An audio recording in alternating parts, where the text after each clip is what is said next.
As it stands, we are currently 4 losses away from Mike Milbury regaining control of this team. There is only one way to stop that from happening, one way to stop him from happening to this team, and that is to win 4 games against the St. Louis Blues here in the first round. We are all in on this team this year, and I think rightfully so. We took a lot of steps in the last episode to not only be good for this year, but to be good for the future, with the exception of one spot. We'll talk about that.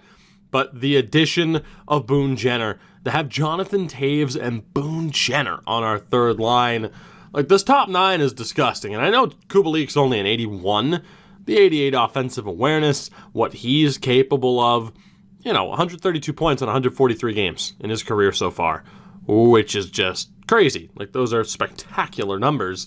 And in the playoffs 2 years ago, back in season 1, he had 11 points in 12 games. So there's reason to have high expectations for him.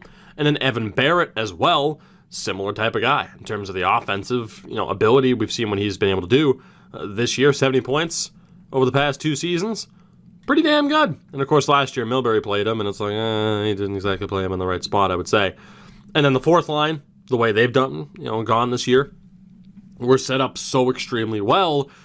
Kirby Dach signed his extension. We pulled off the huge coup for Seth Jones, who is going to be a member of this team for years to come. We know Olli Mata's on the way out as we continue to try and take steps around, the disadvantages, cough, disadvantages that Mike Milbury put us into. As a result, someone like Brent Seabrook, despite having a good season, he had to be moved so that we could take those necessary steps forward. This team has the potential to go all the way, and we're going to need them to.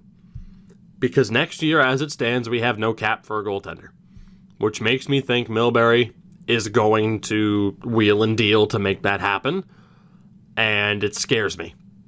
It scares me. This team, as it stands, as it looks now, aside from the fact that Olli Mata's gone, who knows what's going to happen to this team. I expect at least 1, if not 2 members of the top 9 to be traded. It's just a matter of whom, and that scares the hell out of me. So really the best way to go about this would be to win. Please. Again, even if we win the Stanley Cup this year, the series is not done. But boy, wouldn't winning take quite a bit of the pressure off for when Mr. Milbury ends up back in control.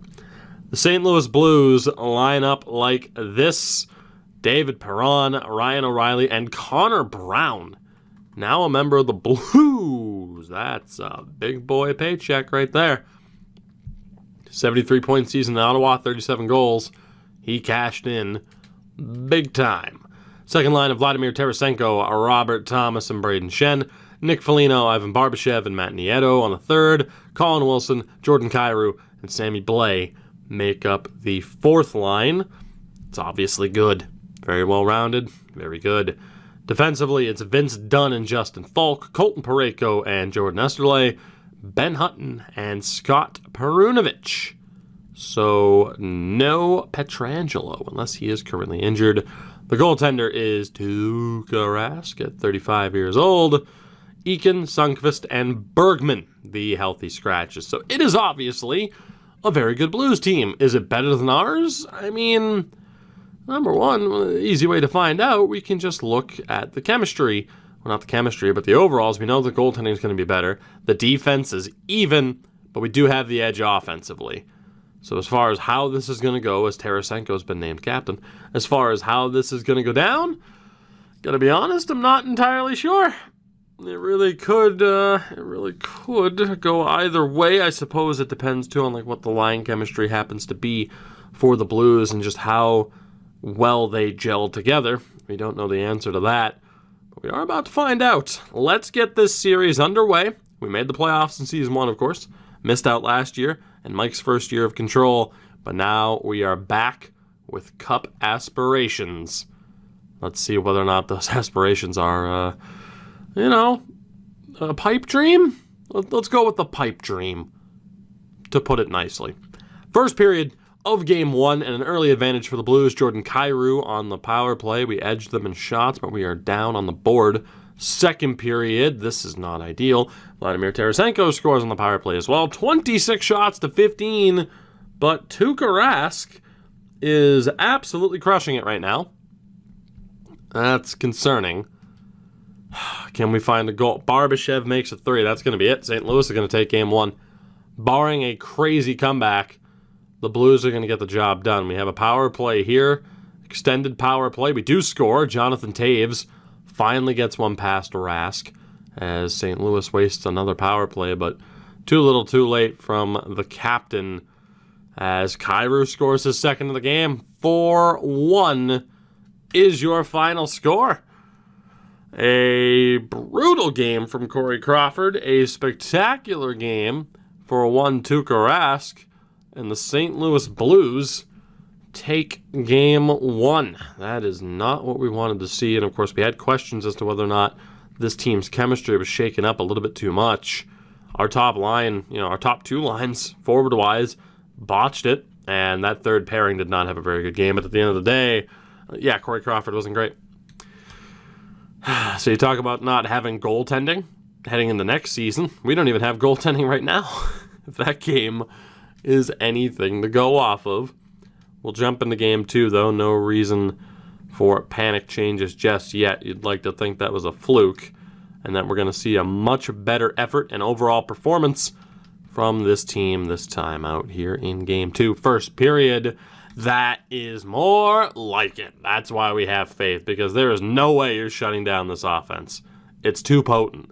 Patrick Kane, Alex DeBrincat, Dominic Kubalik, the latter two goals on the power play, and a much better start. We doubled them up in shots, but this time, though, 3-0 on the board in favor of the Blackhawks.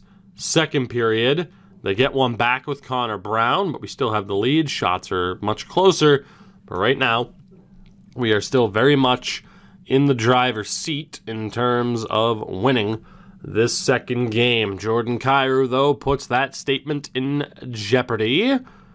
We are halfway through the third and really could use an insurance goal now despite having a 3-0 lead not that long ago.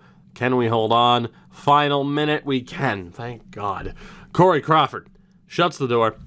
38 shots to 34 by the end of it, but ultimately, it's a victory. 3-2.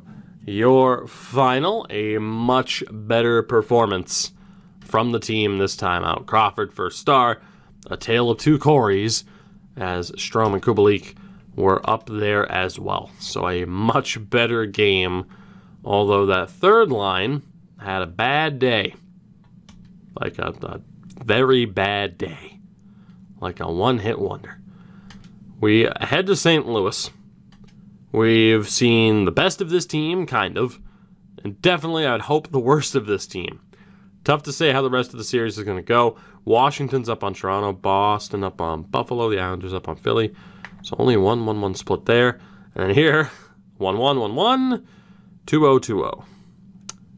Interesting how that goes down. Let's see what happens. Game 3. No reason for any lineup changes yet. It's just more a matter of what are we going to see from this team, even though we do have the ability to shuffle up the lines if we have to, obviously. I mean, the potential is there with the absurd amount of talent that we have. First period, good God. That is not what I wanted to see. Falk, Barbashev, and Thomas. Big yikes. Second period, including a goal from center ice. We get two back, though. Toews and Jenner, both on the power play. All hope might not be lost. Maybe. Possibly. Shots are about even. The score's close as well. We go to the third. Anything can happen. We need this offense to step up by getting another one or two past Rask, and it's going to have to be two at least. Easier said than done. Mackenzie Entwistle scores. I believe that's his first ever postseason goal. Extended power play for the Blues goes to waste. They have another one. They don't capitalize.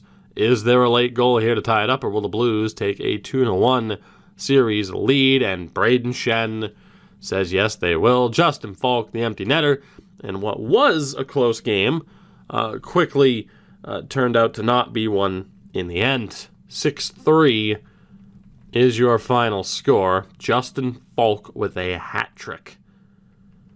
And some concerns now for this Blackhawks team. Jesus. Oh my God. Corey Crawford got pulled. Thomas Greiss came in. Still gave up 2 goals down the stretch there. You know, after 3 games, it might be worth kind of taking a look around and seeing what's up. Because that is scary. Now, the Rockford Ice Hogs made the postseason. We'll try to follow along what's happening with them as they play Manitoba in the first round. They won 56 games, by the way. They have a 1-0 lead on the Moose in the first round. So let's take a look here. Patrick Kane's a bit too quiet. Strome, a bit of the same. DeBrincat, that top line is just not getting it done. Nor is that second line.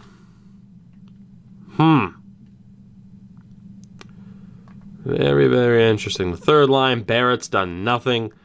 Taves, oh boy, yeah, that third line's just not working either. What about the fourth line? Fourth line's at least been okay. What do we want to do here? I think I have an idea. I think we take out Evan Barrett for Ryan Carpenter. We bump down Kirby Doc. We'll put Jenner on the left. And then here, we got to break up that top line. I think let's go... What do we want to do here? I think, you know, I feel bad about having Kane and DeBrincat on that top line because they haven't done that well. Let's put Taves with them and then Strome with Kubalik and Nylander. I think that's the play. Defensively, it's the second of that third pairing is getting destroyed. Absolutely destroyed. Jesus, maybe we should have kept Seabrook. Maybe we should have kept Brent. I don't know what we're going to do here. Boqvist doesn't fit on that third pair at all. Oli Mata. I can't afford to take out Vlasic. I just can't. It's almost like we have to just sit here and hope that it's going to work. The best thing I can really do right now is have them switch sides and see if that works at all. Okay. Those will be the changes. Right now, I said I thought, or, you know, right now, but a few moments ago, I had said that I thought we had seen the worst of Corey Crawford. That had proven to not be the case. We need Crawford to step up here in Game 4, or we're facing one hell of a deficit. First period, 1-1. John Quinville with the goal, and Vladimir Tarasenko. I was going to say the goal for the Hawks. Vladimir Tarasenko with the goal as well.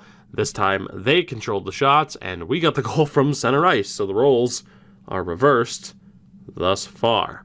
Sounds about right. Second period, we're tied at 2. Boone Jenner, Jordan Kyrou, 31 shots to 21. We go to the third. Let's do this as Justin Falk scores again. We have a power play opportunity. That goes to waste. This one has to work, please. 2 wasted power play opportunities. Halfway through the third, power play for the Blues. That goes to waste. We get an abbreviated power play. That goes to waste. Under 5 minutes left. Can we please score a goal to force overtime? It's not going to happen. David Perron. 4-2 is your final. And we are facing a 3-1 deficit here in the first round against the Blues. Absolutely brutal. The Boqvist-Jones pairing just not working out. Corey Crawford not being what we were kind of hoping he could be. And now our backs are against the wall here. And the problem is we have money committed to a core that might not be able to make it out of the first round. Do you see the issue? Do you see the issue with that? What the hell am I going to do with this team? Jesus. Not that Seth Jones deserves to be. Jones doesn't fit in that well on that top line. Boqvist is about the same, right? No, Boqvist is a little bit better.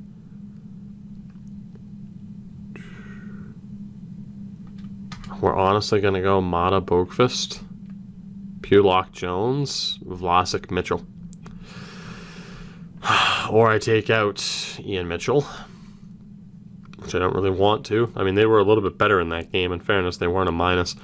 At the end of the day, Corey Crawford is an 890. I think Thomas Greiss gets the start in this next game, as we are desperate. Patrick Kane has 1 goal. 2 goals between Kane and DeBrincat. They're just not...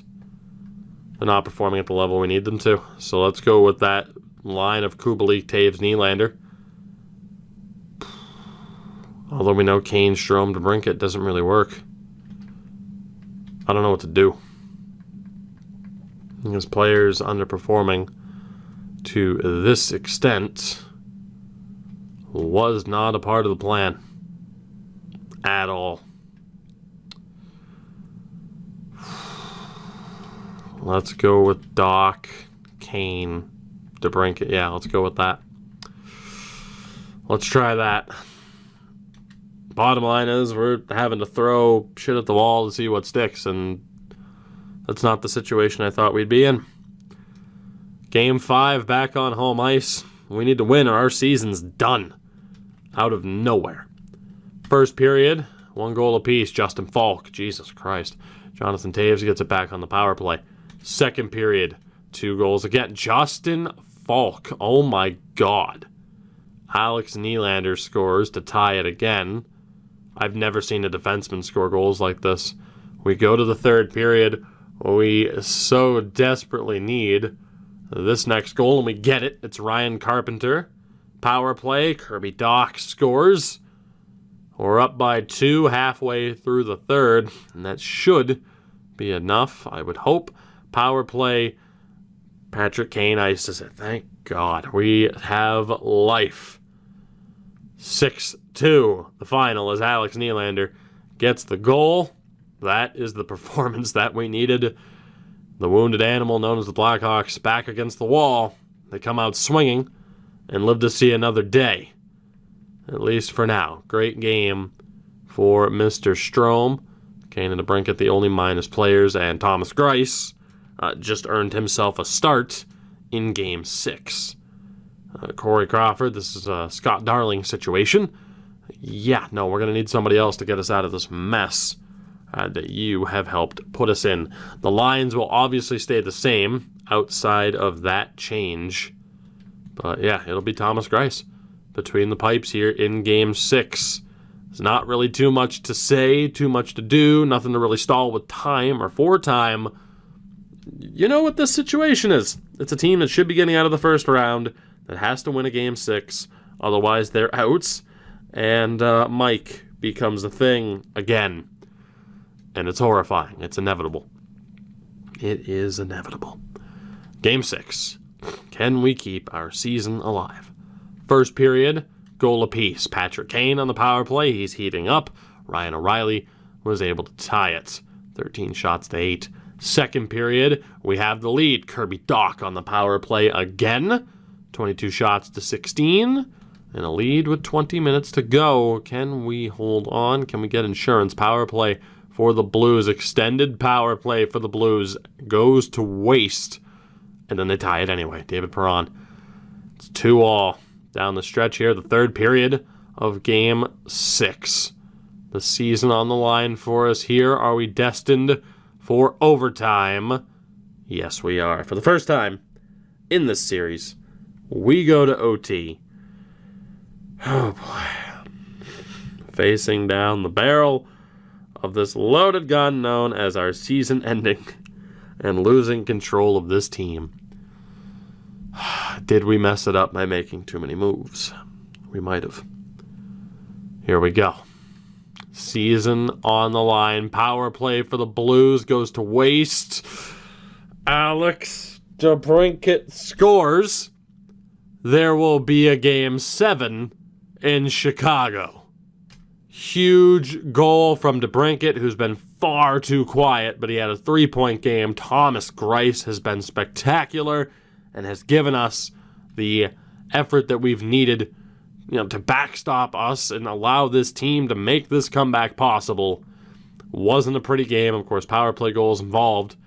Kirby Dach was actually on the ice for some unfortunate situations, but it worked. 3:57 into OT. Alex DeBrincat wins it. We're going 7 against the Blues. Let's do this. The Dallas Stars have advanced. They'll play the Anaheim Ducks.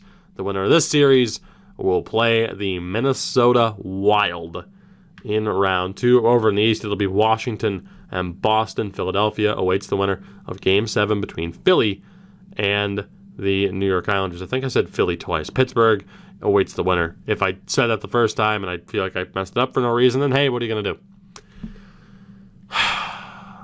The team's got to stay the same. We've dug ourselves out of this mess. Thomas Greiss obviously gets the start. A 933 to an 890. Thomas Greiss has been spectacular. 1 win away from avoiding disaster. 1 loss away from a date with disaster. Hurricane Mike. Game 7. Let's do this. Here we go.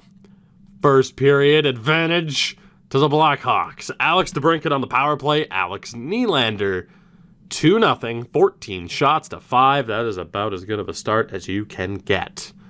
Second period. St. Louis gets one back. Yes, I will check Justin Falk's goal total. I promise. Good God, man. 20 minutes left in regulation. 20 minutes. Let's do this. Is it a win? Is it a loss? There's overtime. We'll wait. Kirby Dach. Sammy Blais gets it back 4 seconds later. Figure that one out. Now the puck ends up in that spot. We're still up by 1. Power play. Kirby Dach again. Can we hold on? Patrick Kane on the power play. The Chicago Blackhawks have survived. From 3-1 down, we battle back to beat the Blues 5-2 in Game 7. Sorry, Mikey boy. You gots to wait a little bit longer because Kirby Dach and Thomas Greiss lead the way. A gigantic victory for the boys. And our hopes and dreams remain intact for now, if not a bit ruffled, as Dylan Strome shouldn't miss much time. He might miss a game or 2, but Philly and the Islanders haven't played yet. So we're going to move forward a little bit and see. Hopefully we don't start today. Is he going to miss time? We know we're playing Minnesota.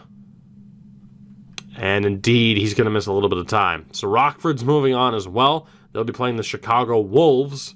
Trevor Moore had a pretty damn good start to that series. We know that we're playing Minnesota, but Dylan Strome will be absent from the beginning of this series. I'm probably just going to leave the lines the same. I'll leave that up to you guys. But Patrick Kane finishes the series with 4 goals, 7 points in 7 games. That's really good. That's what we need from him. Kirby Dach was phenomenal. DeBrincat was great. Kubalik was solid. Barrett, we'll see if he gets another chance, but obviously, did poorly enough that it was worth taking him out. Alex Nylander, a bit rough defensively, but good offensively.